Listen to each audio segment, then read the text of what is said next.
Okay. Well, we're online.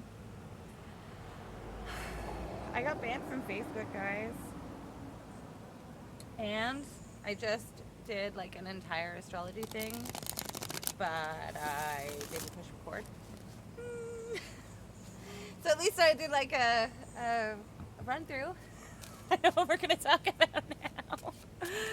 It's less important that I'm not on Facebook and more important that you followed me. Thank you so much for getting me here and getting me to the point where I have 1,000 and my page can be noticed to be flagged as a spiritually political open house where people can talk about their true, actual, and honest life experiences in this beautiful simulated matrix we got going on here.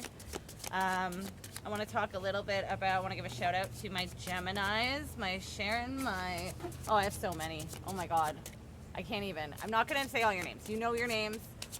My witches, my Geminis. I have so many of you because I have a Gemini 7th house. So I'm very lucky to be partnered with you guys and learn from you guys, learn about myself through you guys. I'm very thankful for that. And yeah, this is a very special eclipse for them. But wait, let's talk about Taurus. Let's stop. Think. Wait. Talk about Taurus. So this eclipse, this solar eclipse that's happening, we all know that the lunar eclipse happened on May, I think it was the 20th. Ooh, I'm an astrologer. I should have my dates right, eh? Anyways, it happened about 2 weeks ago, and that's the separation date between a new moon and a full moon. Rather, it starts with the full moon, then goes to the new moon. And the new moon is where we are now.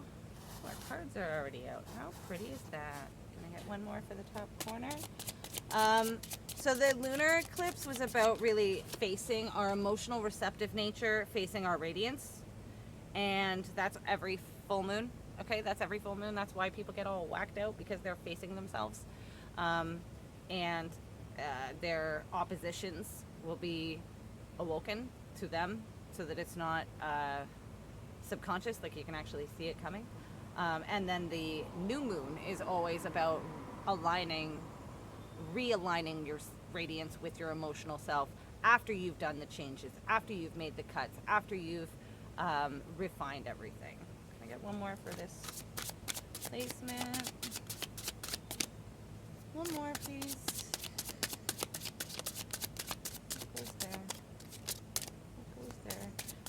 So this eclipse is tropically happening in Gemini and Sagittarius, but I'm about to tell you about the Vedic. Okay, so we are having it in part of, we're having it in the Scorpio's tail and the bullseye on Taurus. Okay, like if you were actually to look at an astronomy app and look for the eclipse right now, it would say it's in Taurus, not Gemini. Okay, and that's because that's actually what's happening. Western astrology is about 26 degrees off in the future. I know, it's weird. I have my own theories as to why that is, but they all work, and all that matters is that I can translate it to you. So this lunar eclipse that happened about 2 weeks ago, that was all Mars energy. That was all like, okay, we are motivated to fix the problem. We know there's a problem. We felt it coming. We make all the cuts. We make all the cuts that are necessary. Go, go, go, go, go, go. Lots of pressure, lots of pushing, encouragement and excitement. It's not a bad thing. These eclipses are really powerful because Mars is in its power, Vedically speaking, astronomy speaking. Mars is in its power in that Jyeshtha nakshatra, in this part of Sagittarius, Western Sagittarius. Following me? On the other side, on the exact opposite side, which is full moons happen opposites, right? Sun, Earth, Moon. But a new moon happens when they catch up with each other, when the moon catches up with the sun. Okay? So 2 weeks later, boop, boop, and that's when you get a new moon. Or in our case, this month, we're getting a solar eclipse because this crossover is happening exactly. Okay? They're not going like this. They're going like this. Okay? So that's why we're getting so much energy. All right. So this radiance of Gemini is actually ruled by, this part is ruled by Venus as per Vedic astrology, okay? So we are going to look to Venus. What's Venus doing? What's Venus doing right now? Venus is making some pretty interesting aspects to Saturn right now, which means ease and balance and comfort are becoming a permanency.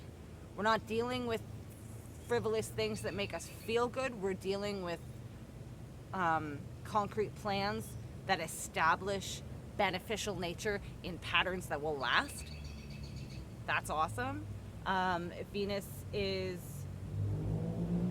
also I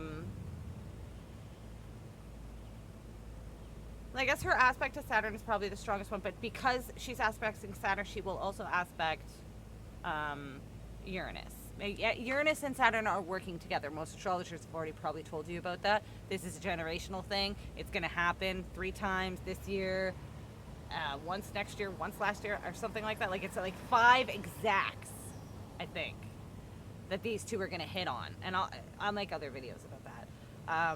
But what's most important is it's the old way and the new way colliding until we get an actual new way. That's what this Saturn-Uranus is. For the most part, we're seeing it on a grand scheme of things. With COVID, we're seeing it as the work transformation. People changing their concepts about long-term goals, about what's sturdy, about what's work, about what time is, about the internet, because Uranus is very related to the internet. Mercury is the internet, as is Neptune and Uranus, because they came together for that. But like Uranus is really that kind of concept of information that is godly, that is available. Uranus and Saturn are having these contradictions right now, and there is a lot of, as I know personally, a lot of censorship that's going around with everyone, anybody who has a personal opinion, really, because that has been proven to, people are rounding each other up and rousing each other up. Some crazy stuff has happened in the last couple of years because people were,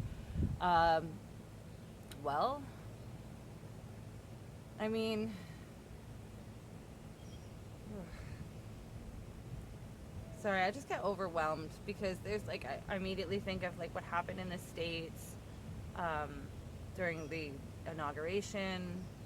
I made, weeks before that, I looked at that Uranus, because Uranus is very related into all of this COVID, all of this transformation of how the world is going to be different. I'm telling you, it is shocking how relatable this is to the 1940s when Uranus was going through these same places. In Vedic, it's Aries. Okay, so let me talk a little bit about the cards that I pulled while I was going over the astrology in my head with you guys, and then I'll talk a little bit more about the eclipse, and hopefully I don't lose track. Okay, so the first card I got was the 6 Swords. We're getting away. We know the truth now, and we're able to get away. We're able to fly away from this loss. There has been pain. There has been emotional loss. There has been a weathered fight, but you definitely are on your way out. That's where the energy is coming from. We can feel that we're weathering the storm. The next card I got was the 10 of Wands reversed. We may be weathering the storm, but we definitely feel like we're going in circles here. Like this should be over, and it's not. The Knight of Pentacles came up next, so you don't know where to put your finances. You don't know where to put your money. You feel like you're stagnant about that transformation, about worth, about making sure that you are embodying the way that the world used to go, while still honoring what you know. We've got the poppies here. I want to put these in the right order here. We got this one first.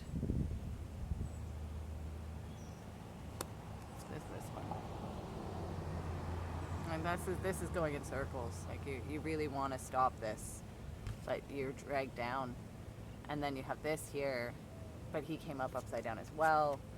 So you don't feel like you're able to venture forward at all. Very stagnant with the finances, very stagnant with the sense of personal value. Now underneath the Six of Swords, I got the Chariot reversed, so there may be a revision on the plan. Then came the Nine of Cups. Nine of Cups is a genie wish card, okay? So when you do go back, because you've weathered the storm, because you saw that you were going in circles, because you saw you weren't making any money, or you weren't able to save any money or bring any money with you, you went back. You turned around and flew backwards. And that moon is not an accident, okay? So it would have been during that eclipse, that lunar eclipse about 2 weeks ago, that you did, turn around and take your course of action other places. You stopped with this independent, me, everything, I got an idea, I gotta do me, I gotta do me, I gotta do me. That phallic energy of the oneness of you ended because the Two of Cups showed up and you found balance with somebody else, possibly a Leo because the line's on top. You found balance in your heart chakra. You found somebody who would feed you and you would feed them. And then I get, look at this. Look at this. So like I said, after the Chariot, you get the Wish card. Okay, so we go vertically. We got this one, which was, oh shit, this hurts. Gotta go back. Then this one, which is turn around, turn around, turn around, turn around. And then we got this here. Like, oh wait, there's abundance. Look at all this abundance. Okay, and then again, if we go vertical from the center, so, and the current energy is coming through, we have the acknowledgement of the defeated purpose, of the waste of time. We see the quitting of the independence, and we welcome the High Priestess and see that we don't need to provide energy. Energy is flowing to us, and we just need to accept it. She has a veil on there. This could be an engagement during this. This could be a wedding. And then the Moon card at the end. But this Moon card is absolutely gorgeous. Take a look at that. Wow. So we have the fish at the bottom in the water. We have one bird in a cage, one bird loose.